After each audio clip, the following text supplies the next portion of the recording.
భగవద్గీత రామాయణం భారతీయుల ఆత్మ బాపట్లలో హిందూ సమ్మేళనం రాష్ట్ర కన్వీనర్ వేముల సుబ్బారావు సమరసత సేవా ఫౌండేషన్ ఆధ్వర్యంలో రాష్ట్ర వ్యాప్తంగా జరుగుతున్న హిందూ సమ్మేళనాలలో భాగంగా బాపట్ల హిందూ సమ్మేళన కార్యక్రమం 30/12/2023 శనివారం బాపట్ల కాజా వెంకటేశ్వర్లు సీతారామమ్మ ఆర్యవైశ్య కళ్యాణ మండపంలో నిర్వహించారు.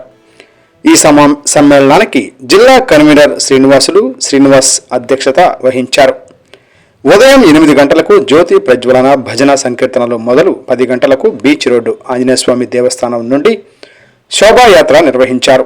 భారత్ మాతాకి జై, తులసి మాతాకు జై, శ్రీరామ్, హిందూ ధర్మం వర్ధిల్లాలి అంటూ బాపట్ల పురవీధుల్లో శోభాయాత్ర జరిగింది.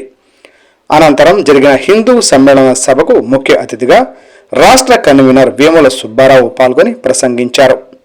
వారు మాట్లాడుతూ హిందూ ధర్మం విశ్వజనీయం, ప్రపంచ శాంతిని కోరుకుంటున్నది. భగవద్గీత, రామాయణం, మహాభారతం, వేదాలు, ఉపనిషత్తులు భారతీయుల ఆత్మ అని, మన సంపద, సంస్కృతి, సంప్రదాయాలు కాపాడుకోవాల్సిన బాధ్యత హిందువులందరిపై ఉన్నదని, దైవం, భక్తి పాటలు, దేశభక్తి కలిగి ఉండాలన్నారు.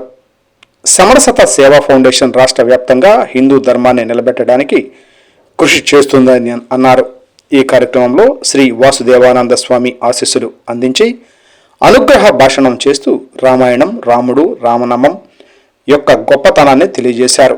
ఈ కార్యక్రమంలో చిల్లా సత్యనారాయణ, బాబు నాగేంద్ర, మోదడగు సూరిబాబు, మహిళా కన్వీనర్ బొలగాని విజయలక్ష్మి, పడమట వెంకటేశ్వరరావు, బైసాని అరుణకుమారి, అక్కల విజయలక్ష్మి, కొట్ర పద్మ, శ్రీదేవి, రోజారాణి, ధర్మ ప్రచారకులు జంజనం హేమశంకర్రావు, చింతల మురళీకృష్ణ, అక్కల సుబ్బారెడ్డి, శ్రీరామ భక్తులు, భజన సంఘాలు, కోలాట సంఘాల వారు, సమరసత సేవా ఫౌండేషన్ గ్రామ ధార్మిక సభ్యులు తదితరులు పాల్గొన్నారు.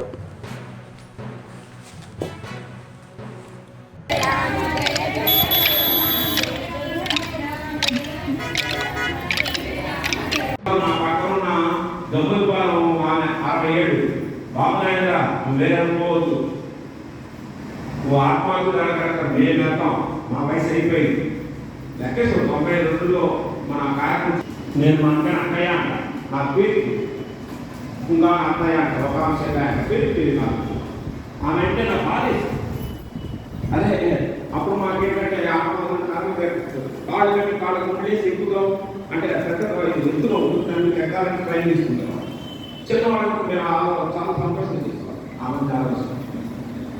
కానీ ఆమె వాడిని లేకపోయినా కానీ మీకు ఒక విషయం తెలియదు. ఆ రోజు బాలరాముని మేము ప్రతిష్ఠ చేసే వచ్చాం. రోజు సమయానికి వెళ్ళేవాళ్ళం, రామయ్య అనేవాళ్ళం, ఆనందంగా ఉండేవాళ్ళం. ఆ రోజు రాత్రి కల్లా ఎప్పుడైతే రేపు ఖాళీ చేయాలో మనం ఎందుకు కూడుకోవాలని పెట్టాం. అక్కడ మన సంఘం వాడు కానీ ఇలాంటి హిందూ ధర్మం వాడు అంటూ రాడు పైకెళ్తాం, అది కట్టేస్తాం, బాలరాముని పెట్టాం. కాశీలో నా పక్కన ఉన్న దొంగలపాలెం ఆమె 67 బాబునాయన వేరనుకోవచ్చు. ఆత్మకు మేము వెళ్తాం, మా వయసు అయిపోయింది. లెక్కేసు 92లో మన కార్యక్రమం నేను మన అక్కయ్య అంట, నా పేరు ఇంకా అత్తయ్య అంట, ఒక అంశంగా పేరు నాకు ఆమె అంటే నా భార్య. అదే అప్పుడు మాకేంటంటే ఆత్మ కాళ్ళు ఎక్కువగా అంటే ఎత్తులో ఎక్కాలని ట్రైన్ తీసుకుంటాం. చిన్నవాళ్ళకు మేము చాలా సంతోషం చేస్తాం. ఆమె చాలా ఇష్టం. కానీ ఆమె వాడిని లేకపోయినా కానీ మీకు ఒక విషయం తెలియదు. ఆ రోజు బాలరాముని మేము ప్రతిష్ఠ చేసే వచ్చాం. రోజు సమయానికి వెళ్ళేవాళ్ళం, రామయ్య అనేవాళ్ళం, ఆనందంగా ఉండేవాళ్ళం. ఆ రోజు రాత్రి కల్లా ఎప్పుడైతే రేపు ఖాళీ చేయాలో మనం ఎందుకు కూడుకోవాలని పెట్టాం. అక్కడ మన సంఘం వాడు కానీ ఇలాంటి హిందూ ధర్మం వాడు అంటూ రాడు పైకెళ్తాం, అది కట్టేస్తాం, బాలరాముని పెట్టాం, కాషాయ కూడా కడతాం, చదువులకి వెళ్తాం, స్నానం చేసి దర్శనం చేసుకుంటాం. కానీ ఒక మాట చేశారు, ఏమి ప్రసాద్ ఇక్కడ రాయి